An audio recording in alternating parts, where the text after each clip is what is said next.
పెద్ద ఎత్తున మరి ఎండలో తరలి వచ్చినటువంటి మా తమ్ముళ్లకు అక్కలకు పొద్దున 9:30 నుంచి ఇక్కడ కూర్చున్నటువంటి అక్కలకు అందరికీ పేరు పేరున నమస్కారాలు.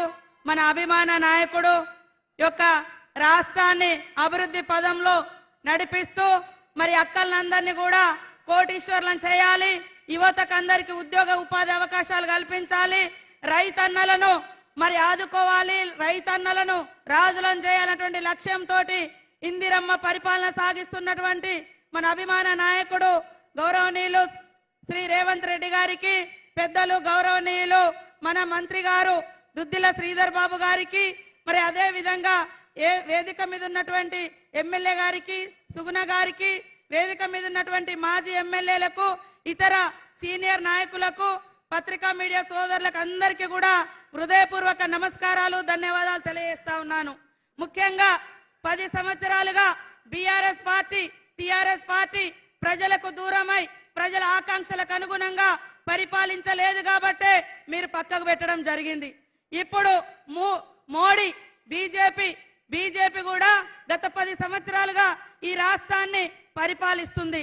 అయ్యా నువ్వు ఏం చేసినవో చెప్పవయ్యా అంటే ఆయన ఏం చేసింది చెప్పలేక, చెప్పుకోవడానికి ఏం లేక కాంగ్రెస్ పార్టీ మీద రకరకాల కుట్రలు చేసి, కాంగ్రెస్ ప్రభుత్వాలను కూల్చే కుట్రలు చేసి, అదే విధంగా కాంగ్రెస్ లో ఉంటే అవినీతి పరులంట, కాంగ్రెస్ నుంచి పక్కకు పోతే మరి వాషింగ్ పౌడర్ నిర్మా అంట, పక్కన మహారాష్ట్రలో అశోక్ చవాన్ అనేటువంటి సీఎం ఉంటే కాంగ్రెస్ పార్టీలో ఆయన మీద కేసు పెట్టారు. వాళ్ళ పార్టీలో పోగానే ఆయనకు రాజ్యసభ ఇచ్చి ఢిల్లీకి పంపారు. మరి ఇవాళ ఏమంటున్నాడు, కాంగ్రెస్ వస్తేనట పేదోళ్ళ దగ్గర పుస్తకాలు గుంజుకోనట ఇంకొక ముస్లిం కమ్యూనిటీకి ఇస్తారంటారు. అరే ఏమైనా బుద్ధి ఉందా మోడీ గారు? నీకు ఒక రాజ్యాంగబద్ధమైనటువంటి పదవులో ఉండి నువ్వు 10 ఏళ్ళు ఈ రాష్ట్రానికి, ఈ దేశానికి, ఈ ప్రజలకు ఏం చేసినవో చెప్పు, మేము ఇవాళ చెప్తాం. మరి నువ్వు హిందువుల పార్టీ అని అంటున్నావు కదా, హిందువులకు గుడిలో దేవుణ్ణి మొక్కితే కనీసం అగరబత్తి మీదనైనా నువ్వు జిఎస్టీ వేయకుండా ఫ్రీగా అగరబత్తి ఇస్తాను అని నేను అడుగుతా ఉన్నా. మరి ఏమన్నా ప్రత్యేకంగా నువ్వు అంటున్నావు కదా హిందూ ముస్లిం అని, హిందువుల మీద ట్యాక్సీలు వేయకుండా 10 ఏళ్ళు రూపాయి వసూలు చేయకుండా ఏమన్నా పరిపాలించినవా నేను అంటున్నా. కానీ కాంగ్రెస్ పార్టీ ఈ దేశంలో ఉన్నటువంటి ప్రతి ఒక్కరి కష్టాలను పేదోళ్లకు దగ్గరగా పరిపాలించి ఈ 70 సంవత్సరాల కాలంలో మరి ఆహార భద్రత చట్టం తీసుకొచ్చి 81 కోట్ల మందికి రేషన్ కార్డులు ఇచ్చింది. పని లేనటువంటి వాళ్లకు ఈ కులము ఆ కులం అని కాకుండా ఉపాధి హామీ చట్టం తెచ్చింది. ప్రతి పిల్లగాడు చదువుకునే విధంగా, ప్రతి అమ్మాయి చదువుకునే విధంగా విద్యా హక్కు చట్టం తెచ్చింది. నువ్వేం తెచ్చినవయ్యా? జిఎస్టీ తెచ్చిండు. జిఎస్టీ తెచ్చి ఈ 9-10 సంవత్సరాల కాలంలో దేశవ్యాప్తంగా పేదల నుంచి 54 లక్షల కోట్ల రూపాయలు పన్నుల రూపంలో వసూలు చేసిరు. కానీ కాంగ్రెస్ మహిళలకు లోన్లు ఇచ్చింది. మహిళలకు 500కే ఆనాడు కాంగ్రెస్ ఉన్నప్పుడు ఇళ్లల్లో మరి గ్యాస్ సిలిండర్ ఇచ్చి అక్కల కష్టాలు తీర్చింది. మరి అదేవిధంగా రైతన్నల రుణమాఫీ ఏకకాలంలో చేసింది. ఇందిరమ్మ ఇల్లు ఇచ్చింది, బడులు ఇచ్చింది, గుడులు ఇచ్చింది, మడి ఇచ్చింది. ఇవాళ వ్యవసాయ రంగాన్ని అద్భుతంగా ఇవాళ కడెం ప్రాజెక్టు కావచ్చు ఆదిలాబాద్లో, మరి శ్రీరామ్ సాగర్ నిజామాబాద్లో కావచ్చు, ఇవన్నీ తెచ్చినాం. మీరేం తెచ్చిరా? ఒక్కటన్నా ఇవాళ ఏమన్నంటే అయోధ్య పేరుతోటి ఊరూర్లో వసూలు చేసుకున్నారు, తీసుకుపోయి అక్కడ కట్టిరు, సంతోషం. కానీ మాకేమిచ్చిర్రు? ఊళ్ళలో ఏమిచ్చిర్రు? ఇల్లు ఇచ్చిరా? తమ్ముళ్ళు ఉద్యోగం ఇచ్చిరా? రుణమాఫీ చేసిరా?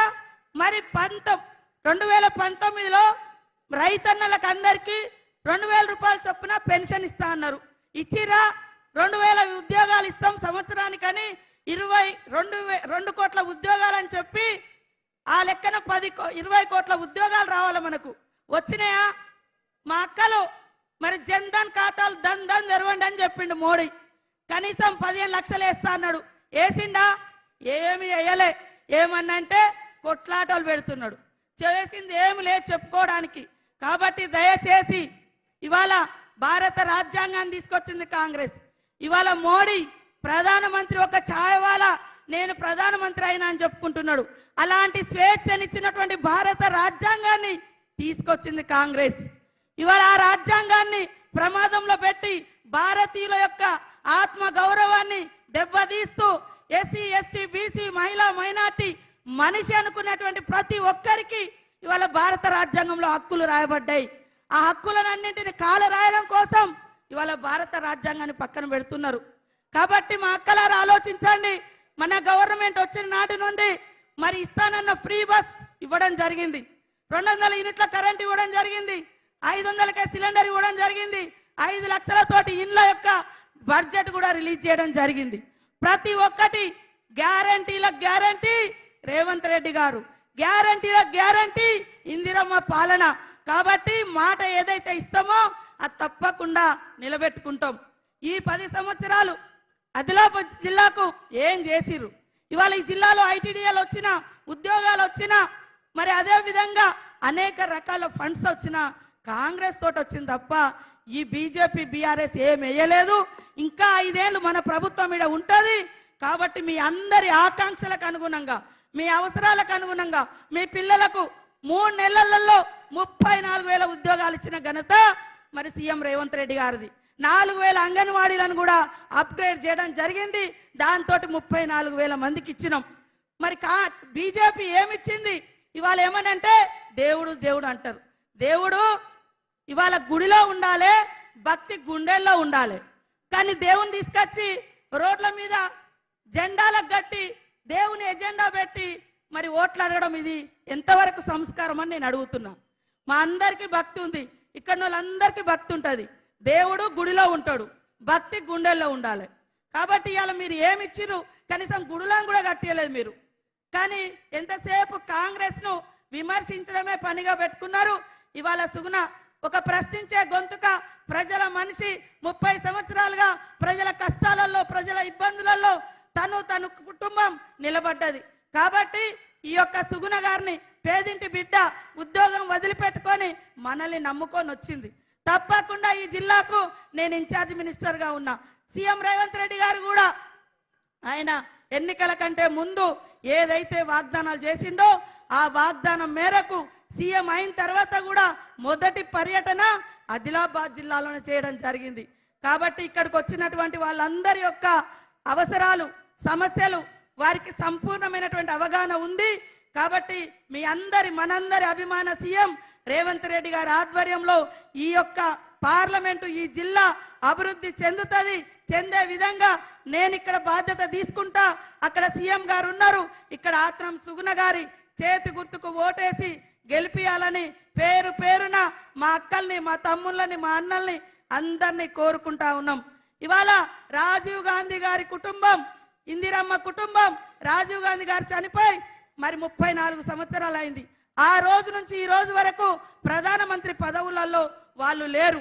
కానీ దేశం కోసం కష్టపడుతున్నారు, రాష్ట్ర ప్రజల హక్కుల కోసం కష్టపడుతున్నారు. కాబట్టి ఒక్క అవకాశం ప్రజాస్వామిక పోరాట యోధుడు, రాజ్యాంగాన్ని కాపాడే లక్ష్యంతో పోరాడుతున్నటువంటి రాహుల్ గాంధీ గారిని ప్రధానమంత్రిని చేద్దాం. పేదల పరిపాలన దేశమంతా నిర్మించుకుందామని తెలియజేస్తూ ఇక్కడికి వచ్చినటువంటి మీ అక్కలకు, అన్నలకు అందరికీ మరొకసారి నమస్కారాలు తెలియజేస్తూ, చేతి గుర్తుకే, చేతి గుర్తుకే, చేయున్న వాళ్ళందరూ చేతి గుర్తుకే, చేతి గుర్తుకే. ఇప్పుడు